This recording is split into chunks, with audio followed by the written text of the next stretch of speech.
Continuando o nosso estudo na Confissão de Fé de Westminster, capítulo da Vocação Eficaz, capítulo 10, as seções 1 e 2 dizem: todos aqueles a quem Deus predestinou para a vida, e somente esses, aprove ele no tempo por ele determinado e aceito, chamar eficazmente, por sua palavra e por seu Espírito, daquele estado de pecado e de morte em que estão por natureza, à graça e salvação por meio de Jesus Cristo, iluminando suas mentes espiritual e salvificamente para entenderem as coisas de Deus, removendo seus corações de pedra e dando-lhes um coração de carne, renovando sua vontade e por seu infinito poder, determinando-lhes o que é bom e eficazmente atraindo-os a Jesus Cristo, mas de tal forma que eles vêm muito livremente, sendo para isso dispostos por sua graça. Seção 2.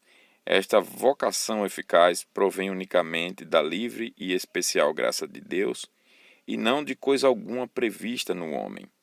Nesta vocação, ele é totalmente passivo, até que, vivificado e renovado pelo Espírito Santo, seja desse modo capacitado a responder a esta vocação e a abraçar a graça oferecida e comunicada nela.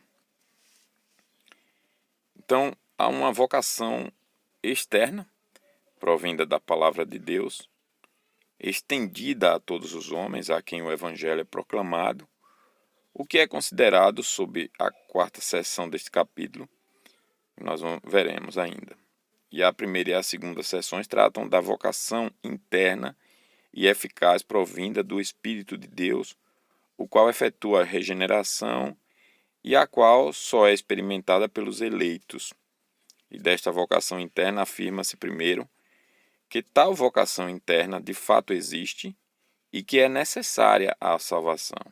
Segundo, quanto aos sujeitos dela, eles abrangem a todos os eleitos e somente os eleitos. Terceiro, quanto ao agente dela, primeiro, que o único agente dela é o Espírito Santo, o qual usa, segundo, a verdade revelada do Evangelho como seu instrumento. Então, o agente dela é o Espírito Santo e a verdade do Evangelho. E o Espírito Santo usa essa verdade. Terceiro, que os sujeitos dela, enquanto resistiram espontaneamente a todas as influências comuns do Espírito Santo, que experimentaram antes da regeneração, são inteiramente passivos com respeito a esse ato especial do Espírito por quem são regenerados. Não obstante, em consequência da mudança operada neles na regeneração, obedecem o chamado e, subsequentemente, mais ou menos perfeitamente, cooperam com a graça. É aqui que o eleito convertido coopera. Até então, ele é completamente passivo, né? Nas graças, nas ações espirituais de graça de Deus para a salvação, o pecador, o ser humano, o eleito é completamente passivo. É Deus quem então efetua toda essa salvação, essa vocação eficaz. Ela é eficaz porque é Deus quem atua, né? É Deus quem age, é o Espírito de Deus quem aplica no pecador. Agora, depois que o Espírito aplica, a pessoa não fica indiferente. Então, ela coopera com tudo aquilo que Deus dá para ela cooperar. Capacitações dadas pelo próprio Deus. Ela responde com fé, porque a fé é um dom de Deus. Ela responde com arrependimento para a vida, porque o arrependimento para a vida é produzido pelo próprio Deus. Ela responde com obediência, com um novo coração, porque Deus a fez assim. Porém, toda a ação da salvação foi divina. E mesmo essa parte ativa, onde a pessoa já convertida age cooperando, ainda é uma ação divina. sem violentar a vontade, como nós vimos nos estudos anteriores. Quanto à natureza dela, ensina-se que ela é um exercício do poder infinito e eficaz do Espírito Santo, agindo imediatamente na alma do sujeito, determinando-lhe e eficazmente atraindo-o, todavia, de uma maneira perfeitamente consoante ou consonante com sua natureza, de tal modo que ele vem muito livre e espontaneamente. Essa é a quarta afirmação aqui nessas sessões. E a quinta e última é quanto ao efeito dela.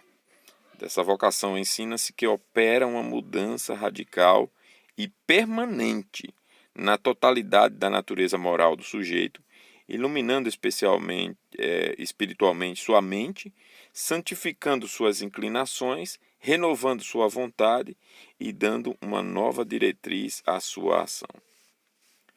Então, quanto à primeira afirmativa, que uma vocação interna provinda do Espírito de fato existe, distinta da vocação externa da palavra, e a qual é necessária a salvação, prova-se primeiro à luz do que as Escrituras ensinam concernente ao estado inerente do homem, como sendo um estado de morte espiritual, cegueira, insensibilidade e absoluta inabilidade com respeito a toda ação espiritualmente boa, como já ficou suficientemente demonstrado no capítulo 9 que nós estudamos, semana passada.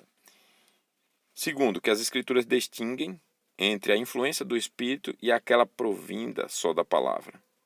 Terceiro, declara-se ser necessária a influência espiritual para dispor e capacitar os homens a receberem a verdade. Quarto, tudo quanto é bom no homem é atribuído a Deus como seu autor, que eu acabei de falar. Quinto, a operação do Espírito nos corações dos regenerados é representada como sendo muito mais direta, poderosa e eficaz do que a mera influência moral procedente da verdade sobre o entendimento e inclinações. Isso aqui é muito importante, Não é apenas ser crente, então, não é apenas ser moralmente correto, porque essa moralidade é algo presente na própria natureza humana. Então, a pessoa não precisa ser crente para entender e se inclinar e agir moralmente correto. Agora, aqui se trata de corações regenerados, de algo muito acima de uma ação muito mais poderosa e eficaz, muito mais do que a influência moral procedente da verdade sobre o entendimento e inclinações. Sexto, o resultado efetuado na regeneração é diferente de um efeito particular de simples verdade. A regeneração é um novo nascimento, uma nova criação, como está lá em João 3, 3 e 7 e Efésios 4, 24. Sétimo, as Escrituras explicitamente distinguem entre as duas vocações. Sobre uma, diz o seguinte: muitos são chamados, mas poucos escolhidos. Sobre a outra, lemos: a quem chamou, a esses também justificou. Podemos ainda comparar Romanos 8, 30 e Mateus 22, 14, que foram os textos citados, com Provérbios 1, 24 e João 6, 45. E todos esses argumentos cooperam para provar que essa influência espiritual é essencial à salvação. Qualquer que seja a condição necessária para a regeneração, ela é a condição necessária da salvação, porque se alguém não nascer de novo, não pode ver o reino de Deus. Então, qualquer que seja a condição necessária para a regeneração, ela é a condição necessária da salvação. Tem que nascer de novo. Esse foi sobre o primeiro ponto lá, na primeira afirmativa. A segunda é que esta vocação espiritual abrange a todos os eleitos e somente os eleitos. Prova-se primeiro à luz do que já ficou provado. Capítulo 3, por exemplo, que Deus, desde a eternidade definida e imutavelmente determinou quem seria salvo. E capítulo 3 ainda, seção 6, foi nas seções 3 e 5, 3 a 5 que a gente viu que desde toda a eternidade definida e imutavelmente Deus determinou quem seria salvo. E na seção 6 do capítulo 3, que Deus, havendo destinado os eleitos à glória, pelo eterno e muito livre propósito de sua vontade, preordenou todos os meios para isso. A vocação eficaz sendo o real livramento de uma alma da morte e do pecado pelo infinito poder de Deus, é óbvio que deve ser aplicada a todos quantos serão salvos, e a qual não pode ser aplicada àqueles que não serão salvos. Então, não haverá ninguém que receba essa vocação eficaz que não seja salvo, e não haverá ninguém que não receba e seja salvo. O mesmo o mesmo se prova à luz do fato de que as Escrituras representam os chamados como sendo os eleitos e os eleitos como sendo os chamados. Romanos 8, 28 e 30, por exemplo. Os que se encontram com Cristo no céu são chamados, eleitos e fiéis. Apocalipse 17, 14, As Escrituras, além do mais, declaram que a vocação tem por base a eleição, que nos salvou e nos chamou com santa vocação, não segundo nossas obras, mas segundo seu próprio propósito e graça, que nos deu em Cristo Jesus antes da fundação do mundo. Terceiro, que o único agente nesta vocação eficaz é o Espírito Santo, que ele usa o Evangelho como seu instrumento, e que, enquanto todos os pecadores são ativos em resistir às comuns influências da graça antes da regeneração, e todos os crentes em cooperar com a graça santificante depois da regeneração, não obstante cada alma recriada é passiva com respeito àquele divino ato do Espírito Santo, por meio do qual ela é regenerada, seja tudo isso provado sobre os seguintes e distintos tópicos. Primeiro, há certas influências do Espírito na presente vida que se estendem a todos os homens em maior ou menor grau, as quais tendem a restringir ou a persuadir a alma, as quais são exercidas na forma de fortificar o efeito natural e moral da verdade no entendimento, no coração e na consciência. Elas envolvem não mudança de princípio e disposição permanentes, mas só o aumento das emoções naturais do coração à vista do pecado, do dever e do interesse próprio. Essas influências, naturalmente, podem ser resistidas e são habitualmente resistidas pelos não regenerados. O fato de que tais influências resistíveis são experimentadas pelos homens prova-se primeiro à luz do fato de que as Escrituras afirmam que são resistidas. Então, enquanto Deus não transforma mesmo, a pessoa resiste. Segundo, cada cristão é cônscio de que antes de sua conversão foi alvo de influências a impedi-lo a obediência de Cristo, às quais ele por algum tempo resistiu. Observamos ser também verdade no tocante a muitos homens que nunca se converteram realmente.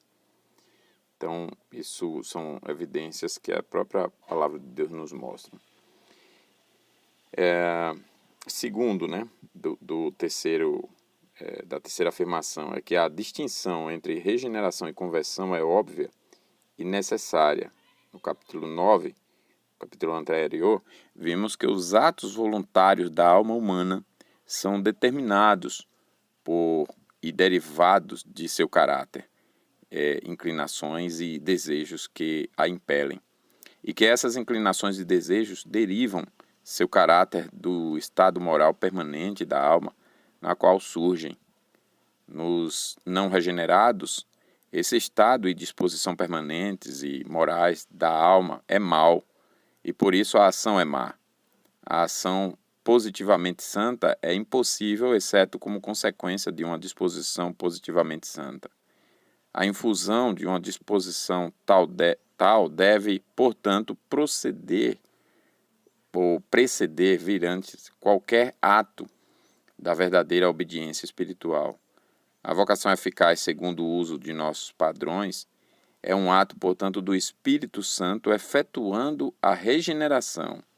A regeneração é o efeito produzido pelo Espírito Santo na vocação eficaz. O Espírito Santo, no ato da vocação eficaz, leva a alma a ser regenerada pela implantação de um novo princípio ou hábito governante de emoção e ação. A alma propriamente dita, na conversão, imediatamente age sob a direção desse novo princípio em voltar-se do pecado para Deus através de Cristo. É evidente que a implantação desse gracioso princípio é diferente do exercício desse princípio, e que fazer uma pessoa voluntária é diferente de agir ela voluntariamente. O primeiro é um ato exclusivo de Deus, o segundo é um ato consequente do homem e depende da assistência contínua do Espírito Santo. Que Deus é o único agente no ato que efetua a regeneração é óbvio, primeiro, à luz da natureza, da circunstância, como demonstrado já anteriormente. Fazer uma pessoa disposta, não pode ser cooperado pela pessoa enquanto indisposta. Então, isso é algo óbvio, né? A pessoa não quer fazer com que ela queira, não pode ser cooperado por alguém que não quer. À luz do que ficou provado no capítulo 9, seção 3, quanto à inabilidade absoluta do homem com respeito às coisas espirituais, segundo a evidência, e terceira, à luz do que as Escrituras dizem quanto à natureza da mudança. Elas a chamam um novo nascimento, um gerar, um vivificar, uma nova criação. Deus gera, o Espírito vivifica, nós nascemos de novo. Nós somos feitura de Deus, feituras. Vejam-se isso também em Ezequiel 11:19, Salmo 51:10. Crie-me, ó Deus, um coração puro e renova dentro de mim um espírito inabalável. Efésios 4:23, Hebreus 8:10, enfim. Que após a regeneração, a alma recém-nascida imediatamente começa e prossegue sempre mais ou menos perfeitamente cooperando com a graça santificante é auto-evidente. Fé, arrependimento, amor, boas obras são um e todos ao mesmo tempo fruto do Espírito e ações livres dos homens. É fruto do Espírito e ao mesmo tempo ações livres dos homens. Além do mais, somos constantemente conscientes de que somos sujeitos às influências divinas, às quais ou resistimos ou obedecemos, e às quais somos livres para resistir ou obedecer como nos apraz, enquanto, através da graça, predominantemente nos sentimos felizes em obedecer. E terceiro, ainda da terceira afirmativa, que o Espírito Santo usa a verdade como seu instrumento na vocação eficaz, é óbvio, primeiro, porque ele nunca age dessa forma onde o conhecimento da verdade é inteiramente ausente. Então, isso aqui é muito importante, nós tratamos disso domingo passado num sermão, falando do conhecimento que precisa existir para que eu me torne obediente, né? Então, não tem como o Espírito aqui agir sem o conhecimento da verdade. Se você não tem conhecimento da verdade, o Espírito jamais agirá, né? Segundo, porque as Escrituras asseveram que somos gerados pela verdade, santificados pela verdade, desenvolvidos por ela e daí por diante. João 17:19, Tiago 1:18, 1 Pedro 2:2, entre outros. E a quarta afirmativa é que essa ação divina é, em sua natureza onipotente e infalivelmente eficaz, e, contudo, perfeitamente congruente com a natureza racional e voluntária do homem, segue-se indubitavelmente à luz do fato de que ela é um ato do Deus sapientíssimo e todo-poderoso no exercício de seus autoconsistentes e imutáveis decretos. O que Deus diretamente efetua, seus imutáveis propósitos devem ser certamente eficazes e poderosos. Além disso, a própria coisa feita é para fazer-nos dispostos para operar em nós a fé, e isso é indubitavelmente conectado com a salvação. Que ela é eficaz é também asseverado em Efésios 3, 7, 20, 4, 16, entre outros. Que essa divina influência perfeitamente consoante com nossa natureza é óbvio, primeiro, à luz do fato de que ela é a influência de um Criador sapientíssimo sobre a obra de sua própria mão. É inconcebível ou que Deus seja incapaz ou indisposto a controlar as ações de suas criaturas de uma maneira perfeitamente consistente com sua natureza. Segundo, a influência que ele exerce é denominada na Escritura de uma atração, uma instrução, uma iluminação.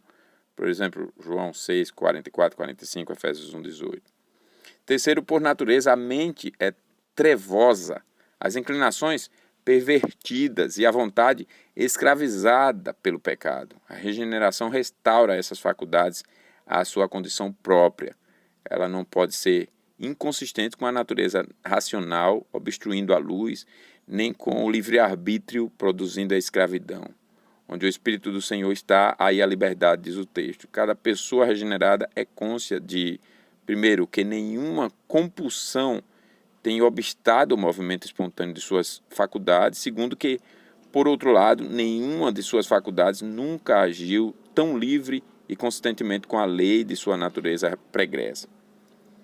Quinto e último, que essa mudança é radical, prova-se à luz do fato de que, como se demonstrou anteriormente, ela consiste na implantação de um novo princípio governante da vida, à luz do fato de que ela é um novo nascimento, uma nova criação, operada pelo infinito poder de Deus na execução de seu eterno propósito de salvação, e que ela é tão necessária para o de boa moral quanto para o libertino. Que essa mudança é permanente será demonstrado no capítulo 12 da Perseverança dos Santos. Que ela afeta o homem todo, intelecto, emoções e vontade, é óbvio. Primeiro, à luz da unidade essencial da alma. Esta é aquele eu indivisível que pensa, sente e quer. Se o estado moral permanente da alma é corrupto, todas as suas funções serão pervertidas. Não podemos nutrir nenhum desejo por um objeto a menos que percebamos seu encanto. Nem podemos perceber intelectualmente o encanto daquilo que é totalmente incompatível com nossos interesses, inerentes gostos e disposições. Nós falamos de cegueira domingo passado e tem a ver com isso, né? Nós destacamos que o cego, naturalmente cego, não o cego espiritual, ele não deseja determinadas coisas pelo que vê, né? Então ele não consegue, por exemplo, admirar a mulher de sua vida ou o marido de sua vida pela beleza física, nem os filhos conseguem admirar os pais, nem pais os filhos, se forem cegos. Porque a cegueira impede esse tipo de gostos pelo que vê, né? Sentimentos, disposições pelo que vê. Então, da mesma forma, é a pessoa que intelectualmente não conhece, pessoalmente, espiritualmente, não conhece a vontade de Deus, o ser de Deus, não contempla Deus espiritualmente falando. Então, ela não tem essa disposição, ou essas disposições despertadas. Segundo, as Escrituras expressamente afirmam que o pecado é essencialmente enganoso, que a depravação inata envolve a cegueira moral e que o homem natural não pode receber as coisas que se discernem espiritualmente.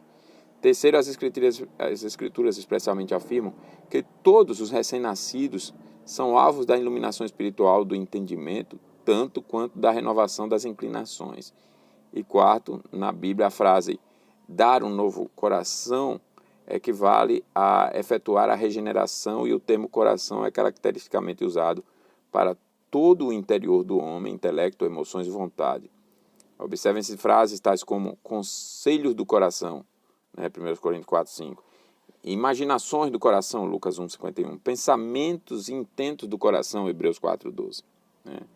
Então, essa é a vocação eficaz nessas duas sessões. Nós veremos as sessões 3 em diante.